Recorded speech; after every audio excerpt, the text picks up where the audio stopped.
joie et de bien. Amen. Nous avons trouvé la lecture très longue, mais c'est une lecture très intéressante. Et c'est ce que nous allons vivre les 3 dimanches qui vont venir. On les appelle les 3 dimanches du scrutin. Ce n'est pas pour aller à une élection présidentielle. L'élection dont il s'agit, c'est l'élection de notre baptême. C'est les 3 textes qu'on utilise pour préparer les catéchumènes au baptême. Le 3e dimanche du temps de carême de l'année liturgique A, donc en année liturgique B et C, on ne dit pas ça, sauf quand on est en face uniquement des catéchumènes. Et l'année liturgique A a prévu la lecture systématique des 3 scrutins. Alors le premier scrutin, c'est le dimanche, 3e dimanche qui est aujourd'hui, où on célèbre Jésus comme la source d'eau vive. Jésus, la source d'eau vive. Le 4e dimanche, qui est le 2e scrutin, on célèbre Jésus comme la lumière. Ce sera l'évangile de la guérison de l'aveugle de naissance. On trouvera aussi le texte long, mais très intéressant. Et le 3e scrutin, qui est le 5e dimanche du temps de carême, on célèbre Jésus comme la vie. Ce sera l'évangile de la résurrection de Lazare. Alors voilà donc les 3 scrutins qui préparent les catéchumènes au baptême pour leur rappeler que le Christ qui les appelle, auquel ils veulent appartenir à travers le baptême, il est la source de vivre sans laquelle nous ne pouvons rien et nous ne pouvons pas exister. Il est la lumière véritable qui éclaire nos ténèbres, qui éloigne nos ténèbres pour nous faire briller. Et il est la vie, et la vie en plénitude, et la vie éternelle. Et quand on met sa foi en lui, on est sauvé. Voilà donc ce que l'Église prépare pour nous, l'enseignement que l'Église voudrait nous communiquer, répandre dans nos vies. Alors, ce dimanche, c'est le dimanche de Jésus, source d'eau vive. Alors, pendant toute cette semaine, nous devons nous rappeler du Christ comme source d'eau vive. Vous connaissez la valeur de l'eau. Sans l'eau, l'être humain ne peut rien faire, ne peut pas subsister. L'eau fait partie des matières les plus essentielles de l'homme. Sans l'eau, la nature même ne peut pas exister. Imaginez une année sans pluie au Burkina Faso. Qui va exister? Imaginez qu'on ne trouve pas de l'eau à boire. Qui peut exister? On dit que quelqu'un peut rester affamé pendant des mois et des mois et des mois, tout en ayant simplement de l'eau à côté. Le fait seulement de boire de l'eau suffit pour ne pas du tout mourir. La personne peut dépérir, mais la personne ne mourra pas. Mais si tu as seulement le dos, ou bien le bain là, sans eau, tu vas manger 2-3 jours, ton ventre là va gonfler, et tu ne peux plus rien. Donc l'eau est un symbole de vie. Et le Christ se présente à nous comme ce symbole de vie, comme cette vie. Et c'est pourquoi nous devons aller à lui avec beaucoup d'espérance, que c'est de lui que nous tirons l'élément essentiel pour vivre. Et sans lui, nous ne pouvons rien faire. Alors dans l'évangile d'aujourd'hui, qui est l'évangile de la rencontre entre Jésus et la femme de Samarie, premièrement, Jésus s'est retrouvé sur ce qu'on appelle un territoire, une terre ennemie. Un territoire ennemi. Pourquoi? Parce que entre les Juifs et les Samaritains, le courant ne passe pas du tout. Il y a toujours un affrontement entre eux. Il y a toujours une inimitié entre eux. Il y a toujours une bagarre entre eux. Les Juifs et les Samaritains ne s'entendent pas. Ils adorent le même Dieu, mais pas de la même manière, et du coup ne veulent même pas s'entendre. Alors, on nous rappelle dans les évangiles quelques passages où Jésus était en train d'aller à Jérusalem. Il voulait passer par la Samarie. Il a quitté Jéricho, il voulait passer par la Samarie pour atteindre Jérusalem. Donc quand il voulait passer, je suppose que c'était la police des frontières qui l'avait arrêté, lui demandant où est-ce que tu vas? Et il dit voilà, je veux passer par la Samarie pour rejoindre Jérusalem. Ils ont dit bon, si tu allais dans une autre ville, on allait te laisser passer. Mais comme c'est à Jérusalem, chez les Juifs là tu veux aller, bon, on ne peut pas te laisser traverser notre territoire pour aller à Jérusalem. Donc ils ont interdit au Créateur de l'univers de passer par leur ville pour aller à Jérusalem. Tout simplement, d'une part parce qu'il était lui-même juif, mais d'autre part parce qu'il voulait aller sur le territoire juif. On ne passe pas par où pour aller chez ceux-là. Jean et Jacques s'étaient tellement énervés. Ils ont même demandé à Jésus, donne-nous le pouvoir. Nous, on va faire descendre le feu sur cette ville et ils vont brûler totalement. Mais Jésus a dit non. Il n'est pas venu pour ça. C'est un Dieu pacifique, un Dieu de paix, un Dieu de bonté. La créature, l'être humain, a refusé que Dieu passe au milieu d'eux. Dieu a repoussé ses chemins. Dieu est passé ailleurs pour aller à Jérusalem. Alors parfois Dieu veut passer dans nos vies. Dieu frappe à notre porte. Dieu quémande notre présence. Il quémande notre vie. Pour que lui puisse rentrer à nous, venir à nous, rester avec nous. Mais parfois le passage de Dieu, on ne le reconnaît pas. On ne sait pas quand Dieu nous visite. On ne se rend pas compte quand Dieu veut passer chez nous. Quand Dieu frappe à la porte de notre cœur. Et on refuse. Et chaque fois qu'on refuse la grâce de Dieu, Dieu ne force pas. Il n'est pas un Dieu dictateur. Il est un Dieu qui négocie. Nous avons écouté dans l'évangile d'aujourd'hui, quand il était parti au puits de Jacob, il s'est quémandé de l'eau, alors que c'est lui-même la source d'eau vive. Il quémande de l'eau. Donne-moi de l'eau à boire. Et la femme lui répond, mais tu es fou. Ça ne va pas dans ta tête. Toi, un juif, tu oses me demander à moi, une samaritaine, de te donner de l'eau. Ça ne va pas. Donc, même pour donner de l'eau à un juif, c'est compliqué. Ça veut dire que la bagarre, la querelle là, est profonde. C'est vraiment profond. Et on va voir aussi, dans l'évangile du bon samaritain, Jésus a glorifié ce bon samaritain parce qu'il a brisé l'élan de cette bagarre.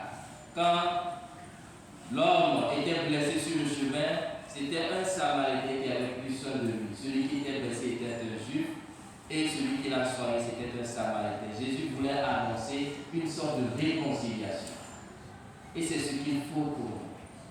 Alors on peut s'interroger nous aussi, est-ce qu'il y a des ethnies que nous n'aimons pas? Est-ce qu'il y a des races que nous n'aimons pas? Est-ce qu'il y a des peuples que nous n'aimons pas? Ah, les belles personnes ici, quand les enfants viennent, disent, ah, maman, j'ai trouvé ma copine, hein. Je veux me fiancer, je veux me marier. Elle est de quelle religion? Ou bien, il est de quelle religion? Il vient d'où? Et puis ça peut me dire, est-ce qu'il aime aussi? Moi, je ne veux pas voir elle aussi ici. Ou vice versa.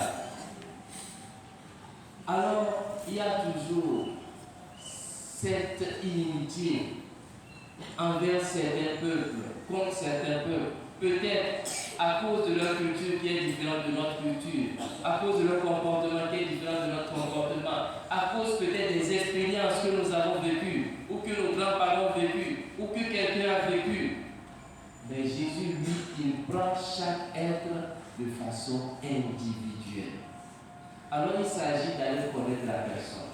Il s'agit de voir la personne. Il s'agit d'être avec la personne. Il s'agit de faire l'expérience avec la personne. Ne jamais condamner quelqu'un sans en avoir fait l'expérience.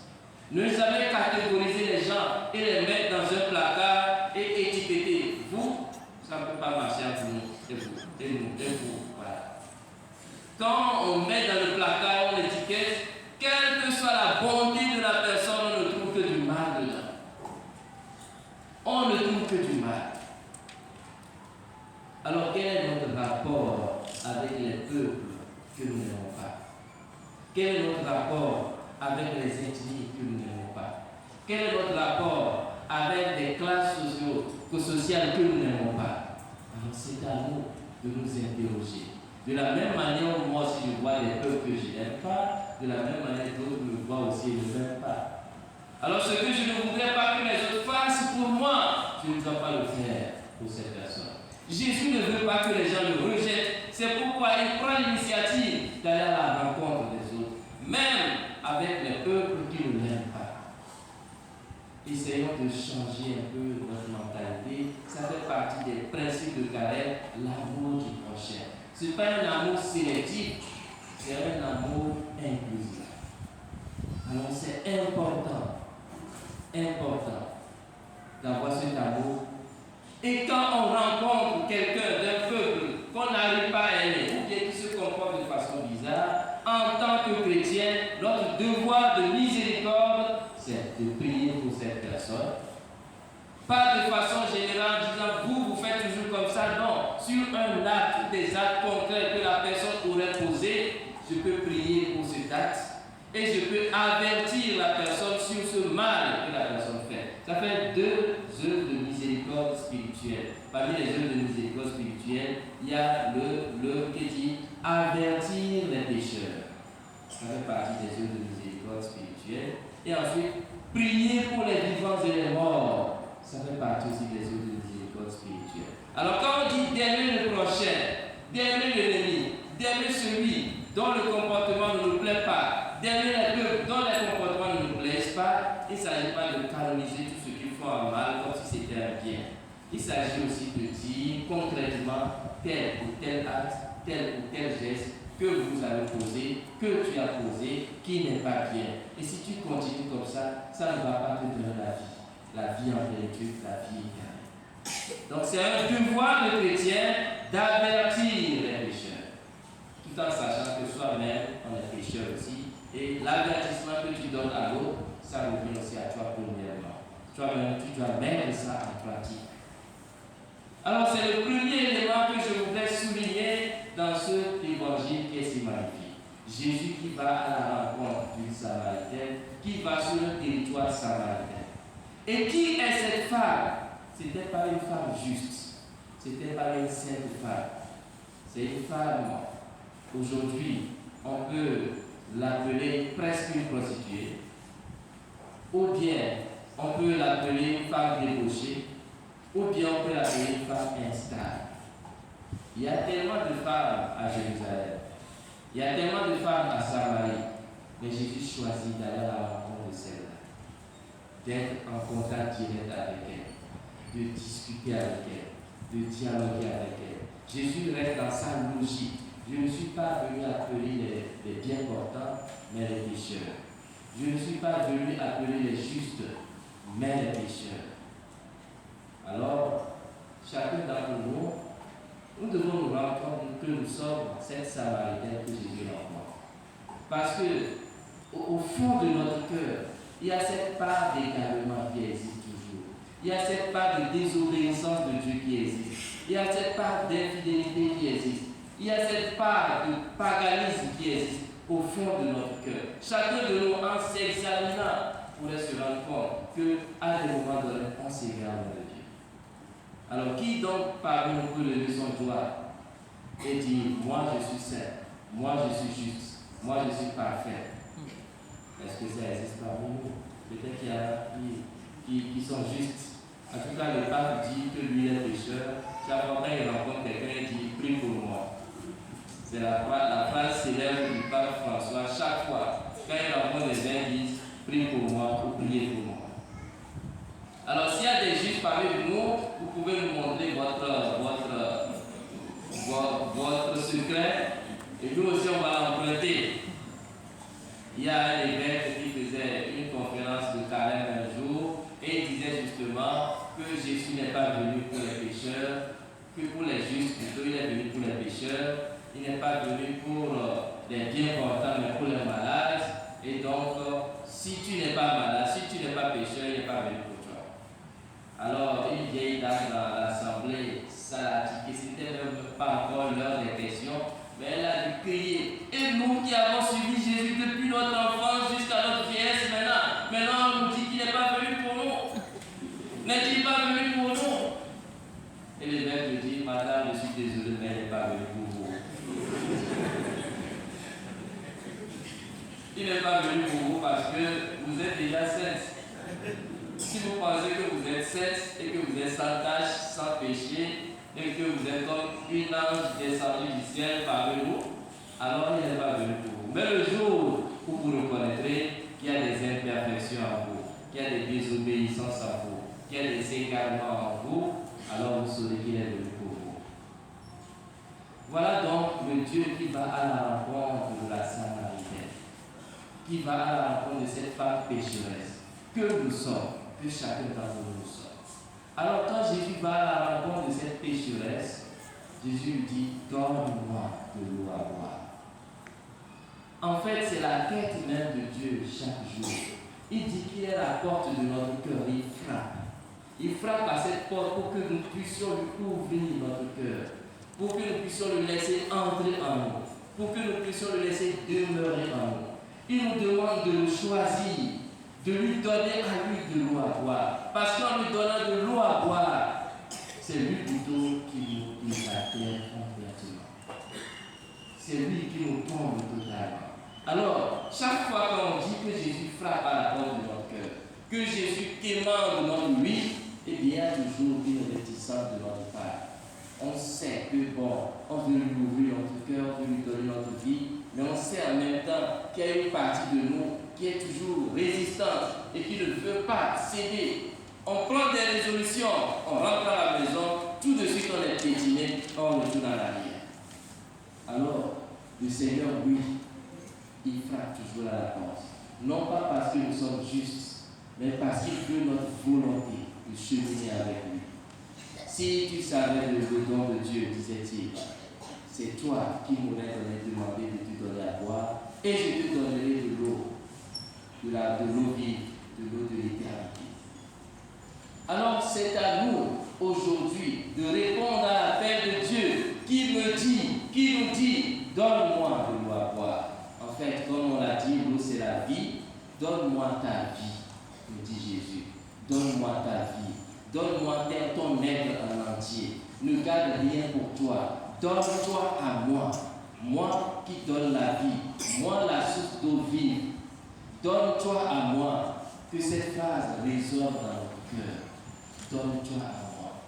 Alors c'est le Christ qui nous quémande notre vie, qui nous quémande notre adhésion à sa mission.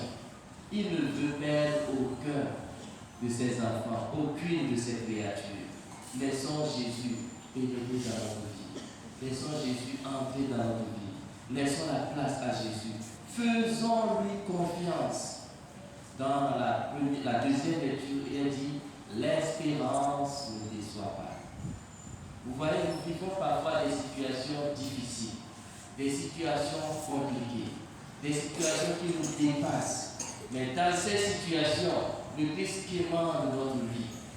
Quand ces situations nous dépassent, on est bouleversé, on est déboussolé et parfois on est tenté d'aller chercher nos solutions ailleurs que dans Dieu. Nos solutions ailleurs, ça peut être aller négocier avec des gens ou corrompre des gens et avoir ce que nous voulons. Ça peut être rentrer dans des sectes ésotériques où nous sacrifions notre âme au malin. Ça peut être aller chez les féticheurs, les marabouts, ou aller faire des sacrifices au village, ou aller chercher des solutions ailleurs qui sont des choses qui appartiennent aux démons et non pas à Dieu. Quand on le fait comme ça, peut-être on aura une solution aujourd'hui pour notre vie, mais demain, on a déjà vendu notre âme. Ne soyons pas là en train de regarder la réussite des autres. Vous ne savez pas qu'est-ce qu'ils ont fait, comment ils ont fait, qu'est-ce que leur vie représente. Concentrons-nous sur ce que nous pouvons faire de bien, ce que que Dieu peut faire de bien pour nous. Et quand on focalise son attention sur ça, Dieu, il est toujours avec nous. Au moins au fond de notre cœur, nous sentirons une paix et une joie de confiance qui ne sont pas capables, qu'on n'est pas capable de décrire soi-même. Alors c'est important pour nous de garder cette confiance en Dieu malgré tout. Parce que la paix et la joie intérieure, ça ne s'achète pas. On peut avoir tout, mais c'est Dieu qui donne ça à l'intérieur de notre cœur. Je connais une femme qui, en classe de seconde, était tombée enceinte. Elle ne vivait pas avec sa maman. Sa maman avait eu une occasion de pécher avec son papa et elle est venue au monde. Alors quand elle est venue au monde, son papa, après l'a arrachée et a envoyé la maman. Son papa s'est marié avec une autre femme qui déjà la maltraitait. Elle était à la maison comme une esclave, mais elle se battait, sachant que son seul succès, c'était de pouvoir réussir à ses études. C'était comme la misère à la maison, mais elle s'efforçait. Et dans cette faiblesse, elle chute, elle est tombée enceinte en classe de seconde. Il faut voir l'ajout de la misère pour cette fille à la maison. L'ajout de la souffrance pour cette fille à la maison. Et tout le monde refusait qu'elle continue l'école. Elle devait rester continuellement à la maison. Au moins en ce moment, quand sa maman a appris cette situation, elle n'avait rien. C'était une femme de misère elle aussi.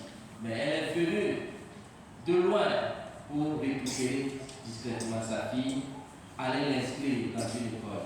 Elle n'avait pas de quoi manger, mais elle allait dans les chantiers qui se construisaient dans cette ville pour aller puiser de l'eau aux travailleurs et gagner un peu d'argent. Je ne sais pas si ça dépasse 500 francs par jour, mais c'est pour manger le peu qu'elle avait trouvé avec son enfant.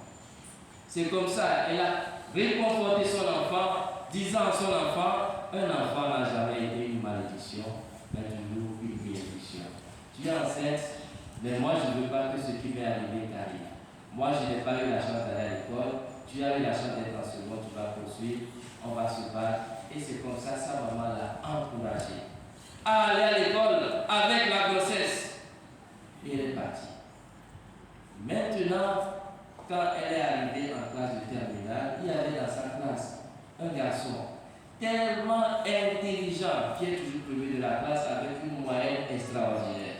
Mais ce garçon était plus misérable que cette fille-là. Et un jour, ce garçon a abandonné l'école. La fille l'a cherché parce que son effort à lui était comme un réconfort pour cette fille, sachant que quelqu'un qui est dans cette misère avance. Elle aussi, c'était un modèle pour elle. Alors, en sachant que ce garçon a abandonné l'école, cette fille est partie à sa recherche, l'a retrouvée. Et le garçon lui dit, voilà, j'étais avec mon oncle ici, les affaires ne marchent pas pour mon oncle, il a décidé de partir. L'ethnie de cette fille et de ce garçon, ces deux ethnies ne s'entendent pas, ou ne s'entendent jamais. Mais la fille n'a pas regardé l'inimitié entre ces deux ethnies. Mais elle a choisi de venir en aide. Elle va venir en aide à ce garçon avec quoi? Qu'est-ce qu'elle a? Elle n'a rien. Alors, comme le garçon lui dit, je n'ai nulle part où dormir, je ne sais pas quoi manger, alors je ne peux pas continuer, je vais marcher, aller voir quelque part où je peux trouver un travail et faire. Alors la fille va à la maison, parle à sa maman de ce garçon. Et qu'est-ce que la maman dit? La maman lui dit, est-ce qu'il peut prendre le tout simplement avec de la sauce qui est faite de sel, de piment et de l'eau? La fille dit, comme il n'a rien, il pourrait le prendre. Alors la maman dit, s'il y en a pour un, il y en aura pour deux. Fais-le venir chaque jour, le soir, il va manger chez nous. Et c'est comme ça ce garçon, le soir, vient manger avec cette fille à la maison, avec du thau, du sel, du piment et de l'eau. Chaque jour.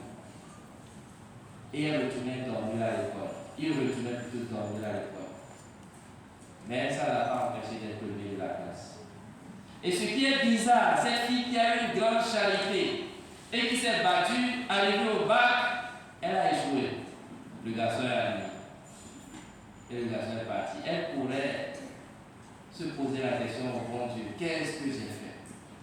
Qu'ai-je donc fait pour que ça n'a pas pu marcher pour moi? Alors qu'elle bossait aussi dur pour s'en sortir, avec son bébé en main, avec sa maman souffrant dans sa misère, elle a fait tout ça. Et pourquoi donc ça n'a pas marché pour elle? Elle s'en était revenue à Dieu après ses révoltes. Elle a continué. Elle qui a suivi, elle était admise, elle a continué à l'université dans une école de journalisme. Et voilà l'ironie du sort. Ce garçon, étant arrivé à l'université avec son excellence, il a eu la bourse et puis finalement il est envoyé aux États-Unis. C'est celui-là qui, aux États-Unis, a trouvé un moyen de trouver une place pour cette fille misérable dans les Nations Unies. Elle a trouvé un travail aux Nations Unies et aujourd'hui, sa vie a totalement changé. Ce n'est plus la fille de misère d'hier, c'est une fille tellement comblée aujourd'hui, une dame tellement comblée aujourd'hui. Voilà un garçon de misère qu'elle a aidé et qui a aidé son salut après. Mais au premier moment, vous pouvez imaginer son choc lorsqu'elle a échoué à son bac et que c'est ce garçon de misère qui est arrivé. Mais Dieu étant reconnaissant, elle passait toujours par ce garçon pour l'aider.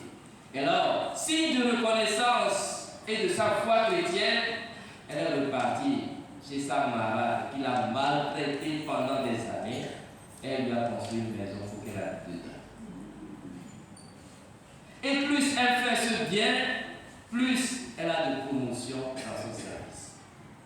Alors la misère et les difficultés ne l'ont pas empêché de faire le bien. L'inimitié avec les peuples ne l'ont pas empêché de faire le bien. Elle a laissé le Christ traverser son cœur. Elle a laissé le Christ vivre dans son cœur. Alors parfois on s'apitoie tellement sur notre sort qu'on devient aveugle sur la misère des autres autour de nous. On se dit nous-mêmes déjà on a trop de problèmes. On voit les autres dans leurs problèmes et puis on s'en va. On ne cherche pas de solution avec ces personnes. On pourrait se dire, bon, Dieu ne peut pas m'accuser si je ne l'aide pas. Parce que moi-même là, je suis sous quelqu'un, c'est quelqu'un qui est en train de m'aider. Mais ne voyons pas ça. Jésus, à la rencontre de la Samaritaine, nous dit que tout sera brisé. Tout ce qui est séparation, obstacle, pour le bien doit être brisé. Il est la source d'eau vive. C'est lui qui donne l'eau vive en abondance. Quand tu dépenses pour toi, pour l'autre, c'est Dieu qui te compte en abondance. Parce qu'il dit, ce que vous aurez fait à l'un de ces petits d'entre mes frères, c'est à moi-même que vous l'avez fait. N'oublions jamais cela. Le temps de carême nous demande d'ouvrir nos yeux, d'ouvrir notre cœur, pour voir la misère tout autour de nous. Et savoir que nous pouvons faire quelque chose encore. Nous pouvons encore agir dans quelque chose. On ne peut pas sauver toute la misère du monde, mais Mère Teresa aimait le dire. Je peux jeter une petite pierre dans l'eau pour faire des vagues. Jeter une petite pierre dans l'eau pour faire des vagues. Alors, elle a aidé une seule personne. Elle a trouvé que sa vie a changé. Et c'est là qu'elle reconnaît la force de Dieu en elle, si bien que sa vie se détermine maintenant par le besoin d'aider les gens. Maintenant, c'est quand elle passe, elle cherche même les gens à qui il faut venir en aide. Elle ouvre les yeux sur la misère des autres. Elle en a trouvé des filles enceintes qui ont vécu dans la situation qu'elle, et elle les a beaucoup aidées. C'est comme ça que notre vie change, notre vie se transforme quand on continue de faire le bien. Alors que le Seigneur nous aide en ce troisième dimanche du temps de carême pour que nous puissions transformer notre vie en amour véritable, pour que nous puissions transformer nos regards en regards d'amour, pour que